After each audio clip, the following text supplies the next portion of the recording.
two chapters about the monster Kate. First, Cotton Eye Joe calls in sick for the third time in a week and a half, and Kate has reached that level in the reader's mind where something completely unrelated to her, you have to suspect that maybe she had something to do with it. Why? Because she pipes in with the accusations firsthand, and she says it's because of the smoking, because of the pipe he uses. And so you have to wonder, is she somehow behind it? And the fact that you have to wonder says so much about the character of Kate. Secondly, there's probably a bit of foreshadowing there. Kate is talking to Faye, and the matter of conversation is, oh, poor Cotton Eye Joe, he doesn't have much to live for. And Faye says, oh, the poor baby, the poor hun. And of course, Kate is harder on him, shows no mercy and no grace. And Kate advises Faye, if you keep acting like this, if you keep being a nice person, you're going to get trampled all over, and suppose someone's going to steal from you. Well, we know that Kate is not beyond that. After she incinerated her parents, she stole from her father's business. Then a couple of sentences later, she says, what's going to happen to you? What if something happens to you? Who's going to take over once something happens to you? So those two comments, someone's going to steal from you, and it would be a shame if something happened to you, knowing Kate's past, are extremely suspect. Then they go on to talk, and Faye has had a marvelous transformation. Maybe 12 to 18 months ago, she first met Kate, and she knew something was wrong. She didn't think she was a normal person. She was so concerned that she went and even talked to the sheriff about Kate. Now, just 12 to 18 months later, she's calling Kate her daughter. And she reveals something about her own shame when she calls Kate her daughter, in that she says, I don't want my daughter to be a whore. She says, I'm not hurting anyone, there's nothing wrong with it. But then the fact that she doesn't want her daughter to be doing it reveals the fact that she doesn't think it's as honorable a profession as she had made it out to be. Anyway, Faye is so happy with Kate and wants to throw a party for her. And so it's party time in Faye's bedroom, Faye's living quarters. So she has it decorated, and there's cakes. And what do you know? There's liquor. There is champagne. And we know what happened the last time Kate drank champagne in chapter 9 with Mr. Edwards. He got a whole champagne glass and more full of truth. He got the bitter truth about who Kate really was and who he was in relation to Kate. And so it's no different. Faye is called fat and stupid and insulted. And Faye reveals that they've got over $60,000 in assets. Now, if you remember back to the first few chapters, we know that Cyrus had accrued quite a wealth, and that Adam was due $90,000, and then half of the farm that Charles bought from him. And so she doesn't seem to be in any better financial position than she was with her parents, with Mr. Edwards or Adam, but Faye is worth at the very least $60,000. And so Faye is given a gift by Kathy at this party, and it's really dark. And it's dark because Faye appreciates the gift. She's so touched by it, and yet we, the reader, have a sort of an omniscient view here of what's really going on. Kate is gifting her a watch from her mother that she murdered, and so it's not as touching a gift as you might think. So they're both drunk and passed out, and Kate knows that she's gone too far, said too much, been too insulting to Faye, and so she runs and concocts some drink, something to do with mustard and water, and it makes her sober. Then she comes back to the room, and knowing she's gone too far with Faye, we assume that if all things were equal and she said too much, that she would just go ahead and kill Faye. But the sheriff is on to her, and she knows that the sheriff knows that she has shot Adam. And so probably, I'm guessing, for that reason is the reason that Kate does not kill Faye. Instead, she tries a different method, and she terrorizes her. She covers Faye's mouth with an ammonia rag, and then she presses all over her body, inflicting pain, and then she implants the idea that this is all a bad dream. So don't know how plausible all of this is, but it just shows the evil and demented, that sort of off the top of her head, Kate is all of a sudden Walter White and knows chemistry and science and concoctions to sober herself up and to put Faye in a sort of a dreary state. And it just shows the lack of respect. She's violating Faye as she's pressing and poking and prodding her in her sleep. Then when it's time to wake up, Faye has water poured in her ear by Kate, causing her to shriek and to scream. And then now it's time for Kate to play the nurse. And so simultaneously, she wants to trick Faye into believing that it was a dream, and to trick all the other people, all the bystanders, the other prostitutes and the men who work at the house in the kitchen, that she is this dutiful daughter-like and that she cares about Faye. And so she gives her some hot tea and some beer, and she wants, seeming like a counselor, a wise friend, she says, "Why don't you tell me what the dreams were about, and then, maybe that will help." And Faye obviously half believes that she half believes whether it's a dream or whether it was reality.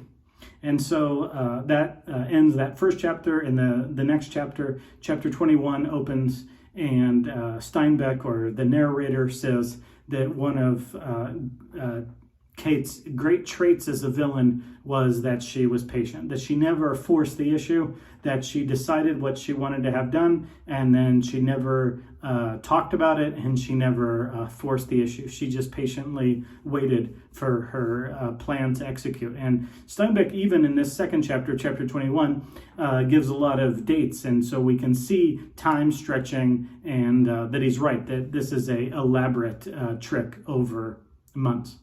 Well, this chapter begins, and she's trying to tie the cook up in knots, and what she wants to do is implant in his head the fact that he has talked about the will that Faye has left all of her worldly goods, again, $60,000, maybe $10,000 for the house. I don't know how much that business is worth.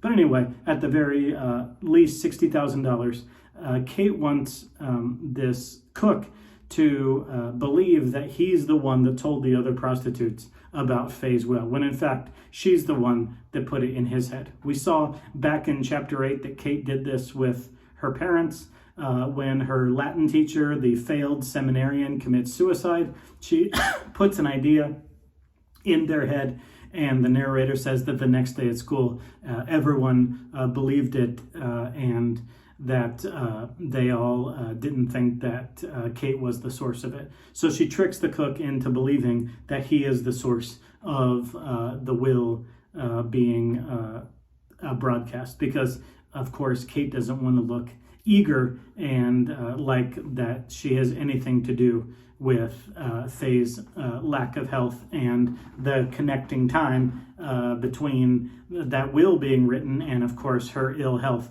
is extremely suspicious. So what's a good way to cover that up? Well, to trick the cook into believing that he's the one who started the idea, broadcasting that idea. And then the other way to not look suspicious, having a will written with you as the only beneficiary, and then the person who wrote it immediately getting deathly sick. The other way is if you get sick as well. And so it seems like I'm no chemist, but Kate is, and so she knows a way to poison herself and make herself extremely ill, but then also be a great actress on top of being extremely ill and thrashing around. And that allows her to be a beneficiary of the town doctor to give her medicine. So she goes to the doctor's office to get a refill. I'm not sure why she breaks in. Originally, I thought she breaks in so that she's undetected, but that can't be, because she tells someone, I forget who, Faye, I believe it is. She tells Faye that she's going to go get the medicine. So I'm not sure. I guess she was just going to steal the medication. At any rate, he comes in, and he is so hungover and tired from treating people that he allows her to get the medication.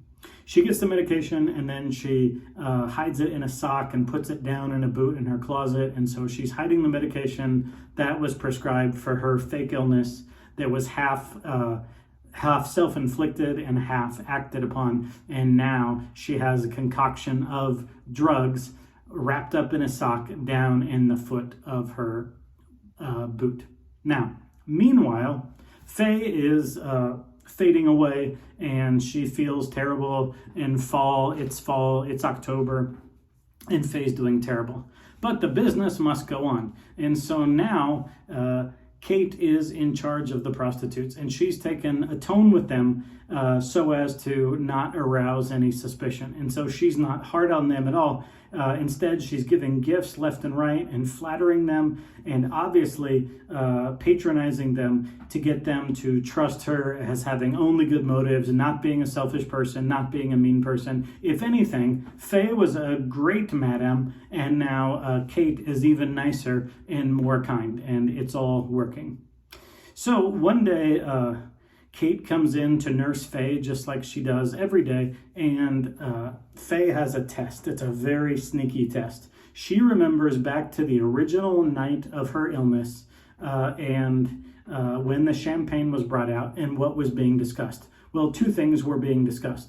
Number one, whether Kate would continue as a prostitute, and number two, whether they could sell the house and take a wild, lavish trip to Europe. Well, Kate agreed to the first one, that she would stop being a prostitute, and she didn't agree to the second one. She didn't go to Europe. And so now Faye is putting Kate to the test. Was it really a dream, or do I remember it correctly? And so she runs those same questions by Kate again. Do you want to go to Europe, and are you going to stop being a prostitute? And Kate, of course, is too smart for Faye, and so yes, let's go to Europe immediately. Let's go next summer. And yes, I'll stop being a prostitute. All the while, Kate knows that she's not going to be a prostitute, and she's certainly not going to Europe because she knows what she is about to do to Faye. And then she says, hey, I've got a great budget-saving idea. Let's start couponing. Let's start manipulating men and getting a third of our grocery bill knocked off. And one thing we can do, we can start doing preserves, and we can make veggies and fruits last through the winter time through canning and bottling our food. Obviously laying that out so that that will pay off later. Then she starts taking a little eyedropper that maybe she stole from the doctor, I'm not sure, and dropping even more poison into Faye's drinks. Faye gets sicker and sicker from October to February, and to cover her own rear end, Kate also poisons herself a little bit, and so that it doesn't look suspicious. And so they're both lying there when the doctor arrives. Both Kate and Faye are lying there, sick to their stomachs, and then he sees the canned beans and he blames it on the botulism, and Kate's going to get away with it. They're both sick, but Faye is being even more poisoned than Kate is, and no one is the wiser because the prostitutes are all happy with Kate. Everyone knows that Faye signed the will and that Kate never even brings up the will, only other people do. And how could this possibly be Kate's doing? Because she's just as sick as Faye is. The advantage Kate has is that she's younger, everybody believes, and so they all blame it on the botulism rather than on the sociopath, the monster, Kate. Well, one opportune night, Kate goes out, digs a hole, and buries all of the medication in the yard in a hole, and Faye succumbs to the poisoning, and we're not told that she dies, but I think we're supposed to assume that she dies, and everyone is distraught, and everyone is fainting and sad, but nobody puts on a more lavish show of suffering and lamenting than Kate, and she is so sad about Faye's death, Faye's demise, that, air quotes, she forgets about the will, and she doesn't even say anything about the will. She waits until somebody else brings up the will, because Kate is such a great guy that she would never even think about money at a time like this. So very shrewdly, very coldly, very sociopathically, the monster, the devil, the demon, Kate, kills yet another person, and all the while gets away with it and feels to everyone else like someone who was not doing it for the money. And that's our monster.